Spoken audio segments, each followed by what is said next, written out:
मराठी भाषावार प्रांत रचना झाली आहे. तुम्ही मराठीचा मुद्दा पॉलिटिकल स्टँड म्हणून उचलताय. भाई भाई भाई भाई 2 मिनिट थोडं पाठीवर नाही बोलणार भाई भाई भाई भाई आरएसएस सलमान खान काय भारतीय नाही का? बोलणीचे सलमान खान ठीक आहे ना, देशभक्त आहे. सलमान खान देखील आपला भारताचा नागरिक आहे. त्यामुळे आरएसएसच्या कार्यक्रमाला गेला म्हणून काय म्हणजे असं काय चुकीचं काय नाही लागणार की मराठीचा मुद्दा सरसंघचालक पॉलिटिकल स्टँड घेत आहेत. सरसंघचालक पॉलिटिकल स्टँड घेत आहेत का भाई? बघा, आरएसएस ही संस्था जी आहे 100 वर्ष झाली आहे.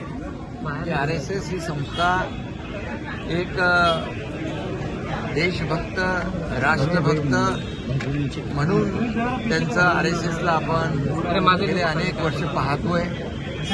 आणि कट्टर देशभक्ती आणि राष्ट्रभक्ती आरएसएसच्या माध्यमातून देशाने पाहिलेली आहे, जगाने पाहिलेली आहे. आणि ज्या ज्या वेळेस संकट येतात, आपत्ती येते, आपदा येते, त्या वेळेस आरएसएसचे स्वयंसेवक स्वतः जाऊन स्वतःचा भूमिका घालून त्यांना मदत करण्याचं काम करतात. आणि कट्टर देशभक्ती आणि राष्ट्रभक्तीचा विचार आरएसएस देते म्हणून भागवत संचालक. आणि त्यामध्ये त्यांच्या कार्यक्रमामध्ये सलमान खान गेलं हा काही म्हणजे मला वाटतं कुठलाही चुकीचं नाहीये. आणि सलमान खान देखील आपला भारतीय नागरिक आहे. सर हिंदी में जानना चाहेंगे जो ये पॉलिटिक्स चल रहा है. हाँ वेट कार्यक्रम में अरे रुको यार, आरएसएस के कार्यक्रम में सलमान खान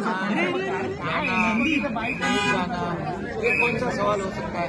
और सलमान खान क्या भारतीय नागरिक नहीं? हाँ सलमान खान हमारा भारतीय है, गणपति बिठाता है, सब कुछ करता मेरा प्रमोशन ऑडियो जा रही है. हमारी जो संस्कृति है उसको मानता है, वो उसका पूरा परिवार मानता है.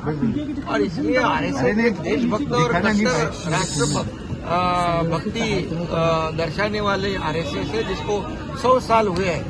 और जब जब आपदा आती है, संकट आते हैं, तो आरएसएस के स्वयंसेवक खुद की जान जोखिम में डालकर लोगों को मदद करते हैं, उनके लोगों की जान बचाते.